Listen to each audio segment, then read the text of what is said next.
Rita Valge ja töötan muuseumi juhatajana. Mina olen Paavo Kroon ja ma töötan Eesti Maanteemuuseumi kuraator-teadurina. Omal ajal Aadu Lass muuseumi ideega välja tuli, et siis ma usun, et tema soov oli, et muuseum oleks see koht, kus hoitaks ja uuritaks teedeehituspärandit ja võib-olla innustataks uusi tehnikahuvilisi ja kindlasti, et inimesed oleksid ohutumad liiklejad, et need olid tema sellised ideed ja ma arvan, et muuseum täna kannab neid samu ideid ja mis võiks olla veel tulevikusuund, oleks lisada sinna, et vaadata, kuhu teede ehitus ja kogu meie valdkond teel on. Et Maanteemuuseum tegelikult ka, me alustasime teedeehituse teemast, aga koos Transpordiametiga tegelikult ju liigume sinna liikuvuse poole, et see liikuvuse mõiste on meil ka tegelikult aidanud oma lugusid paremini rääkida, et ükskõik, kas me räägime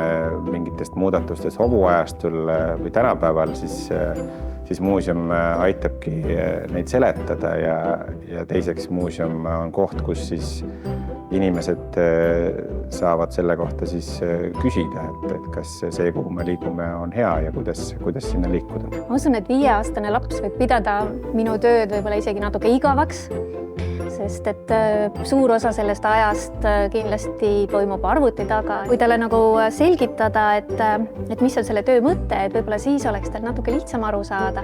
Et tegelikult minu töö mõte vast ongi see, et temal oleks siin tore olla ja oleks põnev ja lõbus, aga ühtlasi ka veidi hariv. Et aitan siis kaasa, et see muuseum seda suudaks talle pakkuda. Mida siis saab Maanteemuuseumis teha?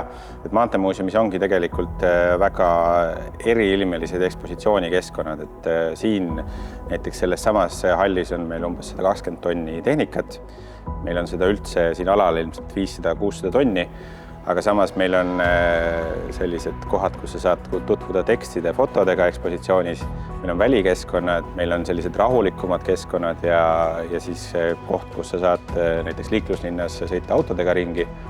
Et neid asju, mida teha, on siin hästi palju, et meie jaoks ongi kõige olulisem väärtus, et seda saab teha koos. Et kui pere siia tuleb, siis on tehnikahuvilisel siin piisavalt huvitav. Ja samas on ka lastel siin piisavalt tegevust. Varbuse on töökohana muidugi eriline koht. Ma arvan, et meie peadirektor Priit Sauk ei eksi, kui ta ütleb, et see on unistuste töökoht, see looduslik keskkond ja see vana postijaam loob juba selle tunde, et sa tahad siia tööle tulla. Seda ei ole võimalik millegiga võrrelda. Varbuse eripära ilmselt on see, mida meie ka oma töökuulutustes oleme reklaaminud, et see on miljoni vaatega töökoht ikkagi. On meil selline keskkond, kuhu inimesed tulevad ja tõesti imestavad, et midagi nii toredat on olemas.